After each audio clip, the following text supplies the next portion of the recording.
Welcome back to my channel Sohana wellness থেকে স্বাগত জানাচ্ছি। আশা করি যে যেখানে আছেন ভালো আছেন, সুস্থ আছেন, নিরাপদে আছেন। আলহামদুলিল্লাহ আমিও ভালো আছি। আজ আমি আপনাদের সাথে শেয়ার করব লুচি আর তরকারির রেসিপি। এটা যেমন সহজ তেমনি খুব কম সময়ে তৈরি করা যায়। এটা খুবই মুখরোচক। চলুন যাওয়া যাক মূল রেসিপিতে।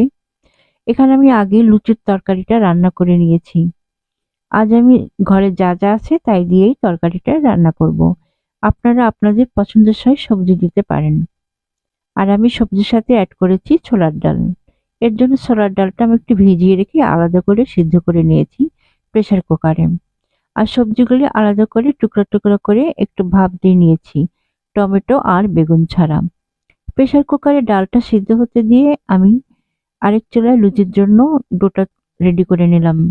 সাধারণত ময়দা সিদ্ধ করা হয় না, তো আজ আমি একটু ময়দাটা সিদ্ধ করে নিয়েছি। এজন্য 1 কাপ পানি দিয়ে ফুটিয়ে এর মধ্যে একটু তেল আর লবণ দিয়ে নিলাম, নিয়ে ভালো করে কাই করে নিলাম। আর এর মধ্যে সামান্য চিনি আর কালো জিরা দিয়ে ডোটা তৈরি করে রেস্টে রেখে দিলাম। দেখি এদিকে ডালটা সিদ্ধ হয়ে গেছে। এখন চুলায় একটা কড়াই বসিয়ে দিয়ে তেল দিয়ে দিলাম। তেল গরম হলে এতে পেঁয়াজ কুচি দিয়ে ভেজে এতে আদা রসুন আর জিরা বাটা দিয়ে একটু ভেজে নিলাম। তারপর গুঁড়া মসলা অ্যাড করার জন্য সামান্য একটু পানি দিয়ে দিলাম। তারপরে দিয়ে দিলাম এর মধ্যে হলুদের গুঁড়া, মরিচের গুঁড়া আর ধনিয়ার গুঁড়া। দিলাম স্বাদ মতো লবণ। দিলাম আরো তেজপাতা, দারচিনি আর এলাচ। এরপর ভাপ দেওয়া সবজি আর সিদ্ধ করা ডাল নিয়ে একটু কষিয়ে সামান্য পানি দিয়ে ঢেকে দিলাম। এদিকে আমি লুচিগুলি একে একে পাতলা পাতলা করে বেলে নিলাম। নিয়ে চুলায় একটা কড়াই বসিয়ে দিলাম। এতে বেশি করে তেল দিয়ে নিলাম। তেলটা বেশ গরম হলে এক একটি সব লুচি ভেজে নিলাম। এদিকে আরেক চুলায় দেখি তরকারিটা হয়ে গেছে। লুচি লুচি কিন্তু ভাজতে সময় লাগে না, 10-15 সেকেন্ডের মধ্যেই হয়ে যায়।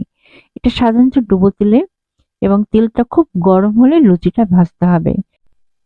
আজ আমি সবজি তরকারি দিয়ে লুচিটা পরিবেশন করব, কিন্তু আপনারা ইচ্ছা করলে লুচিটা মিষ্টি কিংবা চা দিয়ে কিংবা আম, যে কোনো জিনিস দিয়েই খেতে পারেন। এটা খুবই মুখরোচক।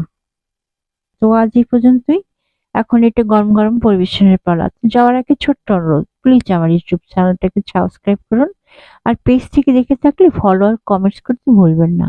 আপনাদের ছোট্ট একটা কমেন্টস আমাকে অনেক উৎসাহিত আর অনুপ্রাণিত করে। আর ছোট্ট একটা লাইক। আসসালামু আলাইকুম।